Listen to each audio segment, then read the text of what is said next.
ಈ ನೀ ರಿಪ್ಲೇಸ್ಮೆಂಟ್ ಅನ್ನೋದು one of the most successful, most pain reliving, most happiest surgery in the history of medicine ಅಂತ ಹೇಳ್ತೀವಿ. Operation ಮಾಡಿರೋರು ನೋಡಿರ್ತೀರ ನೀವು, ನೋವಿಲ್ದಿರ ಚೆನ್ನಾಗಿ ಓಡಾಡ್ಕೊಂಡಿರ್ತಾರೆ, ಅವ್ರು ದಿನನಿತ್ಯ ಕೆಲಸ ಮಾಡ್ತಿರ್ತಾರೆ. ಮುಂಚೆ ಕಾಲೆಲ್ಲ ಬಗ್ಗಿರುತ್ತೆ, ಆಪ್ರೇಷನ್ ಆದ ನಂತರ ಕಾಲು ಸ್ಟ್ರೈಟ್ ಆಗಿರುತ್ತೆ, ನೋವಿರೆಲ್ಲ ಮೆಟ್ಲತ್ತಾರೆ, ಅವರು ದಿನನಿತ್ಯ ಕೆಲಸ ಮಾಡಿಸ್ಕೊತಿದ್ದಾರೆ. ನಮಸ್ಕಾರ, ನನ್ನ ಹೆಸರು ಡಾಕ್ಟರ್ ಶ್ರೀನಿವಾಸ್ ಅಂತ. ಆಸ್ಟರ್ RV ಹಾಸ್ಪಿಟಲ್ JP ನಗರಲ್ಲಿ ಮೂಳೆ ತಜ್ಞರಾಗಿ ಕೆಲಸ ಮಾಡ್ತಿದ್ದೀನಿ.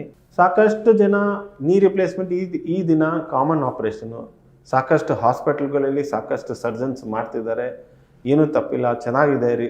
ಈ ನೀ ರಿಪ್ಲೇಸ್ಮೆಂಟ್ ಅನ್ನೋದು one of the most successful, most pain reliving, most happiest surgery in the history of medicine ಅಂತ ಹೇಳ್ತೀವಿ. ಅಂದರೆ ಇಂಥ ಒಂದು ಸಕ್ಸಸ್ಫುಲ್ ಆಪ್ರೇಷನ್ನು ನಮ್ಮ ಮೆಡಿಕಲ್ ಹಿಸ್ಟ್ರಿಯಲ್ಲೇ ಇರಲಿಲ್ಲ.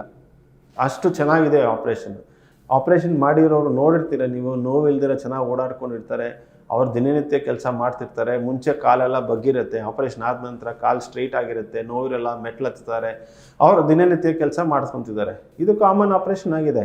ಇತ್ತೀಚೆಗೆ ಸಾಕಷ್ಟು ಅಡ್ವರ್ಟೈಸ್ಮೆಂಟ್ ಜನಗಳು ನೋಡಿರ್ತಾರೆ, ರೋಬೋಟಿಕ್ ನೀ ರಿಪ್ಲೇಸ್ಮೆಂಟ್ ಅಂತ ನೀವು ನೋಡಿರ್ತೀರ. ಇದು ಹೊಸದಾಗಿ ಬಂದಿರೋವಂಥ ಟೆಕ್ನಾಲಜಿ. ಎಲ್ಲ ಜಾಗದಲ್ಲಿ ರೋಬೋಟಿಕ್ ನೀ ರಿಪ್ಲೇಸ್ಮೆಂಟ್ ಅಂತ ಅಡ್ವರ್ಟೈಸ್ಮೆಂಟ್ಸು ಜನಗಳು ನೋಡಿರ್ತಾರೆ. ಇದು ನಿಜವಾಗ್ಲೂ ರೋಬೋಟ್ ಬಂದು ಮಾಡತ್ತಾ, ಇದು ಮನುಷ್ಯರು ಮಾಡತ್ತಾ, ಜನಗಳು ಫುಲ್ ಕನ್ಫ್ಯೂಷನ್ ಇದೆ. ಈ ಆಪ್ರೇಷನ್ ರೋಬೋಟ್ ಬಂದು ಮಾಡುತ್ತೆ, ಜನಗಳು ಸುಮ್ಮನೆ ದೂರ ನಿಂತಿರ್ತಾರೆ ಅಂತ. ಇದು ತಪ್ಪು ಕಲ್ಪನೆ. ನೀ ರಿಪ್ಲೇಸ್ಮೆಂಟ್ ಅನ್ನೋದು ಡಾಕ್ಟರ್ ಸರ್ಜನ್ ಮಾಡೋದು. ನಾವು ಮಂಡಿನ ಆಪ್ರೇಷನ್ ಮಾಡಿ ಓಪನ್ ಮಾಡಿ ಮೂಳೆ ಕಟ್ ಮಾಡ್ತೀವಿ, ಕಟ್ ಮಾಡಿ ಆರ್ಟಿಫಿಷಿಯಲ್ ಜಾಯಿಂಟು ಈ ಥರ ಒಂದು ಪ್ರಾಸೆಸಸ್ ಇರುತ್ತೆ, ಇದನ್ನು ನಾವು ಕೂರಿಸ್ತೀವಿ. ಇದು ಇಷ್ಟು ವರ್ಷಗಳಿಂದ ನಾವು ಕನ್ವೆನ್ಷನಲ್ ಮೆಥಡ್ ಅಂತೀವಿ. ನಾವು ನಮ್ಮ ಡಾಕ್ಟರಿನ ಎಕ್ಸ್ಪೀರಿಯನ್ಸರ್ ಮೇಲೆ ಹೋಗಿ ಅದರ ಮೆಷರ್ಮೆಂಟ್ ಮಾಡಿಕೊಂಡು ಅದನ್ನು ಕಟ್ ಮಾಡಿ ಕರೆಕ್ಟಾಗಿ ಕೂರಿಸ್ತಿದ್ವಿ. ಈಗ ರೋಬೋಟಿಕ್ ನೀ ರಿಪ್ಲೇಸ್ಮೆಂಟ್ ಅಂದರೆ ರೋಬೋಟ್ ಬಂದು ಏನೂ ಮಾಡಲ್ಲ.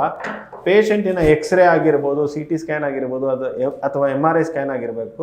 ಆ MRI ಸ್ಕ್ಯಾನಿನ ಡೇಟಾ ನಾವು ಕಂಪ್ಯೂಟರ್ಗೆ ಫೀಡ್ ಮಾಡ್ತೀವಿ. ಕಂಪ್ಯೂಟರ್ ಫೀಡ್ ಮಾಡಿ ಅದನ್ನು ನಮಗೆ ಕ್ವಶನ್ಸ್ ಕೇಳುತ್ತೆ, ಎಷ್ಟು ಮೂಳೆ ಕಟ್ ಮಾಡಬೇಕು, ಅದರ ಯಾವ ಥರ ಆ್ಯಂಗಲಲ್ಲಿ ಕಟ್ ಮಾಡಬೇಕು ಅಂತ. ನಾವು ಸರ್ಜನ್ಸು ಅದಕ್ಕೆ ಇನ್ಫಾರ್ಮೇಷನ್ ಕೊಡ್ತೀವಿ, ಇನ್ಫಾರ್ಮೇಷನ್ ಡೇಟಾ ಫೀಡ್ ಮಾಡ್ತೀವಿ. ಅದಾದ ನಂತರ ಅದು ರೋಬೋಟಿಕ್ ಆರ್ಮ್ ಅಂತ ಒಂದಿರುತ್ತೆ, ಒಂದು ಕೈ ಇರುತ್ತೆ ರೋಬೋಟಿಕ್ದು. ಅದು ಬಂದು ಕರೆಕ್ಟ್ ಆ್ಯಂಗಲ್ನಲ್ಲಿ ಕಟ್ ಮಾಡುತ್ತೆ. ಕಟ್ ಮಾಡೋದು ಮೂಳೆ ಕಟ್ ಮಾಡೋದು ಅಷ್ಟೇ ಹೊರತು ಅದು ರೋಬೋಟಿನ ಕೆಲಸ. ಮಿಕ್ಕಿದ ಎಲ್ಲ ಕೆಲಸ ಸರ್ಜನ್ಸೇ ಮಾಡಬೇಕು. ಅಂದರೆ ಆಪ್ರೇಷನ್ ಮಾಡಿ ಮಂಡಿ ಓಪನ್ ಮಾಡೋದಾಗಲಿ, ಆ ರೋಬೋಟ್ನ ಕಂಟ್ರೋಲ್ ಮಾಡೋದಾಗಲಿ, ಕಟ್ಟಿಂಗ್ ಮಾಡೋದ್ರಲ್ಲಾಗಲಿ, ಅಥವಾ ಆಪ್ರೇಷನ್ ಆದ ನಂತರ ಇದು ಫೈನಲ್ ಇಂಪ್ಲಾಂಟ್ ಕೂರಿಸ್ತೀವಲ್ಲ, ಈ ಇಂಪ್ಲಾಂಟ್ ಕೂರಿಸೋದನ್ನು ಸರ್ಜನ್ ಕೆಲಸನೇ. ರೋಬೋಟ್ ಏನು ಮಾಡುತ್ತೆ ಅಂದರೆ ಸುಮ್ಮನೆ ಮೂಳೆ ಕಟ್ ಮಾಡುತ್ತೆ. ಇದರ ಅಡ್ವಾಂಟೇಜ್ ಏನು ಅಂದರೆ, ಇದರ ರೋಬೋಟ್ ಅಡ್ವಾಂಟೇಜ್ ಅಂದರೆ ಆ ಬೋನ್ ಕಟ್ಟಿಂಗ್ ಪರ್ಫೆಕ್ಟಾಗಿರುತ್ತೆ ಅಂತ ಅವರು ಅಡ್ವರ್ಟೈಸ್ಮೆಂಟ್ ಮಾಡ್ತಿದ್ದಾರೆ. ಹೌದು, ಅದು ಬೋನ್ ಕಟ್ಟಿಂಗ್ ಪರ್ಫೆಕ್ಟಾಗಿರುತ್ತೆ. ಬಟ್ ಇದರ ಅಡ್ವಾಂಟೇಜು ಇದೆ, ಡಿಸ್ಅಡ್ವಾಂಟೇಜಸ್ ಇದೆ.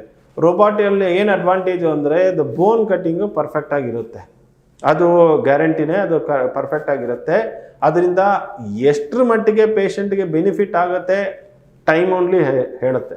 ಈ ರೋಬೋಟ್ ಇಷ್ಟು ಮಿಷಿನ್ ಬಗ್ಗೆ ಎಲ್ಲ ಅಡ್ವರ್ಟೈಸ್ಮೆಂಟ್ ಮಾಡ್ತೀವಿ, ಅದೇನು ಫ್ರೀಯಾಗಿ ಬರೋಲ್ಲ. ಅದು ಸುಮಾರು ಕೋಟ್ಯಾಂತರ ರೂಪಾಯಿ ಅದು ಮಿಷಿನ್ಗಳು. ಆ ಮಿಷಿನ್ಗಳು ತೊಗೊಂಡ ನಂತರ ಒಂದು ಸತಿ ಪೇಷಂಟ್ಗೆ ಬಳಸಿದ್ರೆ ಆ ಚಾರ್ಜ್ ಎಲ್ಲ ಪೇಷಂಟೇ ಕಟ್ಟಬೇಕಾಗುತ್ತೆ. ಸೊ ಡಿಸ್ಅಡ್ವಾಂಟೇಜ್ ಏನು ಅಂದರೆ ಈ ಆಪ್ರೇಷನ್ನು ಸ್ವಲ್ಪ ಕಾಸ್ಟ್ಲಿ ಆಗುತ್ತೆ ಪೇಷಂಟ್ಗೆ. ಆ ಒಂದೊಂದು ಸರ್ಜರಿಗೂ ಸ್ವಲ್ಪ 1000 ಗಟ್ಟಲೆ ಸ್ವಲ್ಪ ಎಕ್ಸ್ಟ್ರಾ ಕಟ್ಟಬೇಕಾಗುತ್ತೆ. ರೋಬೋಟಿಗೆ ಚಾರ್ಜ್ ಆಗಿರುತ್ತೆ, ಅದು ಎಕ್ಸ್ಟ್ರಾ ಕಟ್ಟಬೇಕು. ಒಂದು ಆಪ್ರೇಷನ್ ಟೈಮು ಡಿಲೇ ಆಗುತ್ತೆ. ಕನ್ವೆನ್ಷನಲ್ ಆಪ್ರೇಷನ್ ಅಂದರೆ ಡಾಕ್ಟರ್ಸ್ ಡೈರೆಕ್ಟಾಗಿ ಮಾಡೋದಲ್ಲಿ 20 ಇಂದ 30 ನಿಮಿಷದಲ್ಲಿ ನೀ ರಿಪ್ಲೇಸ್ಮೆಂಟ್ ಸರ್ಜರಿ ಮುಗಿಯುತ್ತೆ. ರೋಬೋಟಿಕ್ ಆಪ್ರೇಷನ್ಲಿ ಡೆಫಿನೆಟ್ಲಿ ಆಪ್ರೇಷನ್ ಟೈಮು ಇನ್ಕ್ರೀಸ್ ಆಗುತ್ತೆ. ಎಂಥ ಸ್ಪೆಷಲಿಸ್ಟೇ ಆಗಿರಲಿ, ಆ ಮಿಷಿನ್ ಮಾಡೋದ್ರಿಂದ ಆ ಆಪ್ರೇಷನ್ ಟೈಮು ಜಾಸ್ತಿ ಆಗುತ್ತೆ. ಸೊ ರೋಬೋಟು ಅಡ್ವಾಂಟೇಜು ಇದೆ, ಡಿಸ್ಅಡ್ವಾಂಟೇಜು ಇದೆ. ಬಟ್ ಈಗಿರೋ ಪರಿಸ್ಥಿತಿ ಏನು ಅಂದರೆ ಅದು ಇನ್ಫಂಟೈಲ್, ತುಂಬ ಅರ್ಲಿ ಸ್ಟೇಜು. ಇದರಿಂದ ಸಾಕಷ್ಟು ನಮ್ಮ ಸಮಾಜಕ್ಕೆ, ನಮ್ಮ ಪೇಷಂಟ್ಗಳಿಗೆ ಹೆಲ್ಪ್ ಆಗುತ್ತೆ ಅಂತ ಗ್ಯಾರಂಟಿ ಹೇಳೋಕ್ಕೂ ಆಗಲ್ಲ. ಇದರಿಂದ ತುಂಬ ಅಡ್ವಾಂಟೇಜ್ ಬಂದಿದೆ ಅಂತಲೂ ಹೇಳೋಕ್ಕಾಗಲ್ಲ. ಇದು ಡಿಸ್ಅಡ್ವಾಂಟೇಜು, ಇದು ತುಂಬ ಕಾಸ್ಟ್ಲಿ ಅಂತ ಹೇಳೋಕ್ಕೂ ಆಗಲ್ಲ. ಇದು ತುಂಬ ಅರ್ಲಿ ಸ್ಟೇಜು. ನಿಮಗೆ ನೀ ರಿಪ್ಲೇಸ್ಮೆಂಟ್ ಬೇಕು ಅನಿಸಿದ್ರೆ ಒಳ್ಳೆ ಸರ್ಜನ್ ಹತ್ರ ಹೋಗಿ, ಒಳ್ಳೆ ಹಾಸ್ಪಿಟ್ಲ್ ಹತ್ರ ಹೋಗಿ, ನಿಮಗೆ ಅವ್ರ ಮೇಲೆ ನಂಬಿಕೆ ಇದ್ದರೆ ಅವ್ರಿಗೆ ಬಿಟ್ಬಿಡಿ.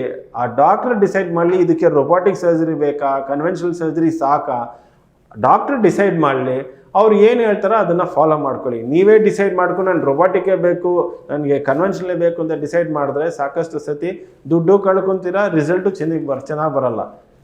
ಈ ಆಪರೇಷನ್ನು ಎಲ್ಲ ಜಾಗದಲ್ಲಿ ಮಾಡ್ತಾರೆ. ನಿಮಗೆ ಒಳ್ಳೆ ಡಾಕ್ಟರ್ನ ನೋಡಿ, ಒಳ್ಳೆ ಆಸ್ಪತ್ರೆ ಹೋಗಿ, ಎಲ್ಲ ಫೆಸಿಲಿಟಿ ಇರಬೇಕು. ಯಾಕಂದರೆ ಈ ಆಪರೇಷನ್ ಮಾಡೋದು ವಯಸ್ಸಾಗಿರೋಂಥ ಪೇಷಂಟ್ಗೆ. ಅಲ್ಲಿ ICU ಚೆನ್ನಾಗಿರಬೇಕು, ಅನಸ್ತೀಸಿಯಾ ಡಾಕ್ಟರ್ ಇರಬೇಕು, ಮೆಡಿಕಲ್ ಡಾಕ್ಟರ್ ಇರಬೇಕು, ಮತ್ತು ಅನೆಸ್ಥೆಟಿಸ್ ಇಂಟೆನ್ಸಿವಿಸ್ಟ್ ಅಂತ ಹೇಳ್ತೀವಿ, ಎಲ್ಲ ಫೆಸಿಲಿಟಿನೂ ಇರಬೇಕು. ಆಪರೇಷನ್ ಆದ ನಂತರ ನೋಡ್ಕೊಳ್ಳೋಂಥ ಒಳ್ಳೆ ಫಿಸಿಯೋಥೆರಪಿನೂ ಇರಬೇಕು.